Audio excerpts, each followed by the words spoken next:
Hi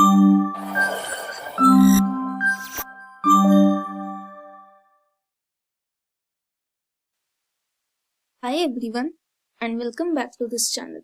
So in this video हम लोग FM generation का इनडायरेक्ट मेथड देखेंगे. इस मेथड को आर्मस्ट्रॉन्ग मेथड भी बोलते हैं एंड इस मेथड में हाई फ्रीक्वेंसी स्टेबिलिटी होती है, यानी कि यहाँ पे फ्रीक्वेंसी डेविएशन नहीं होगा. ठीक है.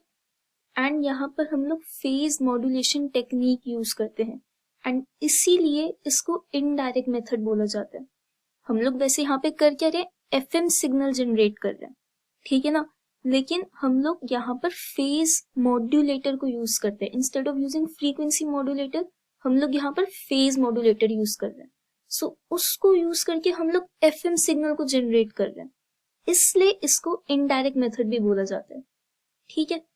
एंड यहाँ पर हम लोग एक चीज यूज करते हैं जिसको बोलते हैं multiplier circuit. Multiplier circuit basically करेगा क्या, जो narrow band frequency modulated signal होगा उसको वाइड बैंड में कन्वर्ट कर देगा. ठीक है. NB stands for narrow band and WB stands for wide band. ठीक है चीज.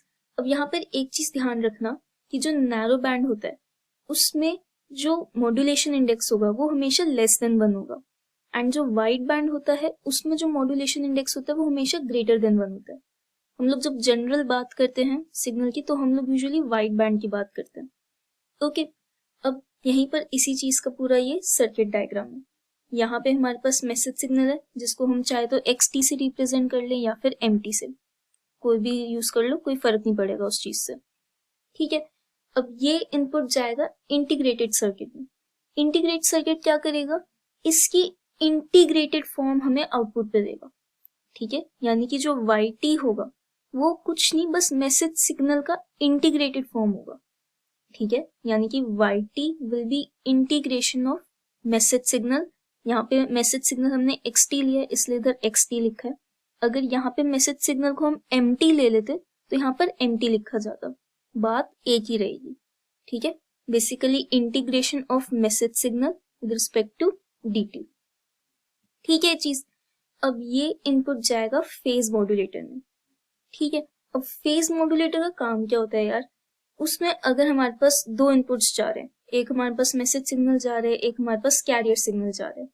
जब फेज मॉड्यूलेटर में ये दोनों इनपुट्स जाते हैं तो जो आउटपुट मिलता है जिसको हम ST से रिप्रेजेंट कर रहे हैं वो होता है A cos, यानी कि ये part as it is, omega CT ये भी as it is, plus 2 pi KP MT. MT is the message signal. ठीक है. जब फेज मॉड्यूलेटर की बात आती है उसमें जो दो सिग्नल्स इनपुट जाते हैं उसका आउटपुट ये होता है A cos omega CT plus 2 pi KMT. यही लॉजिक यहाँ पर अप्लाई करना है. ठीक है. ये हमारे पास फेज मॉड्यूलेटर है, इसमें एक सिग्नल इनपुट गया YT जिसकी वैल्यू है ये, एंड दूसरा जो है यहाँ पे क्रिस्टल ऑसिलेटर लगा हुआ है. क्रिस्टल ऑसिलेटर करेगा क्या, एक कांस्टेंट फ्रीक्वेंसी को प्रोड्यूस करेगा, दैट इज FC. ठीक है. जो कि हमारी कैरियर सिग्नल की फ्रीक्वेंसी होती है. सो एक ये इनपुट है, एक ये इनपुट है. अब इसका जो आउटपुट होगा वो इस लॉजिक के हिसाब से फाइंड कर लो. क्या होगा वो, हमने क्या देखा, A cos omega CT as it is.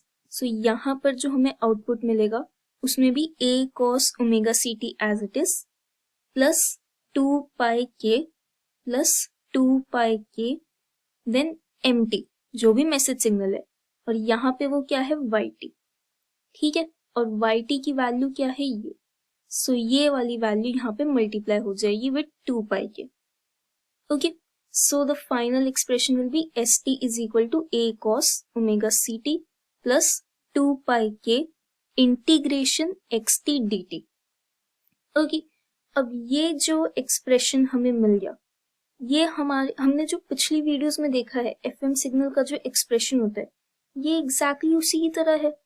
Okay. सो यहाँ पे हमें बेसिकली मिल चुका है हमारा FM सिग्नल, बट वो जो FM सिग्नल हमें मिला है वो नैरो बैंड है. ठीक है. अगर हमें वाइड बैंड चाहिए तो बीच में हमें फ्रीक्वेंसी मल्टीप्लायर लगाना होगा. ठीक है. फ्रीक्वेंसी मल्टीप्लायर से जब वो पास होगा तो हमें वाइड बैंड सिग्नल मिल जाएगा. ओके. अब फ्रीक्वेंसी मल्टीप्लायर काम कैसे करता है, फ्रीक्वेंसी मल्टीप्लायर में यार होगा क्या, जैसे कि ये हमारे पास सिग्नल है a cos omega ct plus 2 pi kf dash integration mt dt, जो कि एक जनरल इक्वेशन होती है fm सिग्नल की। होगा क्या, ये फ्रीक्वेंसी मल्टीप्लायर है विद अ फैक्टर n। जब इसमें फ्रीक्वेंसी डेविएशन यानी कि डेल्टा f पास करता है तो जो आउटपुट मिलता है that is n multiplied with delta f। Similarly जब fc की बात करते हैं तो जो आउटपुट मिलेगा n multiplied with fc। Beta की बात करें तो जो आउटपुट होगा that will be n multiplied with beta. And fm की बात करें तो जो आउटपुट होता है वो एग्जैक्टली सेम रहता है, दैट इज fm। ठीक है, ये जो फ्रीक्वेंसी मल्टीप्लायर है उसकी कैरेक्टरिस्टिक्स हो गए कि कैसे वो काम करता है। ठीक है ये चीज। सो जो हमें यहाँ पे सिग्नल मिला है ये वाला जो कि नैरो बैंड है, जब ये इस फ्रीक्वेंसी मल्टीप्लायर से पास करेगा तो हमें एफएम सिग्नल मिल जाएगा, लेकिन वाइड बैंड वाला। ठीक है, एफएम सिग्नल ये भी है, बस ये नैरो बैंड होगा एंड यहाँ पे वो वाइड बैंड हो जाएगा। ठीक है ये चीज। सो यही पूरा इनडायरेक्ट मेथड होता है। यहाँ पे 2-3 चीजें ध्यान रखना। फर्स्ट इज कि इसको इनडायरेक्ट मेथड क्यों बोलते हैं, बिकॉज यहाँ पर हम लोग फेज मॉड्यूलेटर का यूज करते हैं। हम लोग ऑल्दो फ्रीक्वेंसी मॉड्यूलेटेड सिग्नल को जनरेट कर रहे हैं but still we use phase modulator. Indirectly हमने फ्रीक्वेंसी मॉड्यूलेटेड सिग्नल को जनरेट करा, इसलिए ये जो मेथड है ये इनडायरेक्ट कहलाते हैं। ठीक है, so to generate FM we use PN technique, इसलिए ये इनडायरेक्ट होगा। ओके, सो आई होप ये पूरा क्लियर हो गया होगा कि इनडायरेक्ट मेथड होता क्या है, उसका सर्किट डायग्राम क्या है, यहाँ पे हर पॉइंट पे क्या क्या वैल्यू मिलेगी सिग्नल की, एंड इसको इनडायरेक्ट क्यों बोलते हैं। So this is it for this video and I will see you in the next one.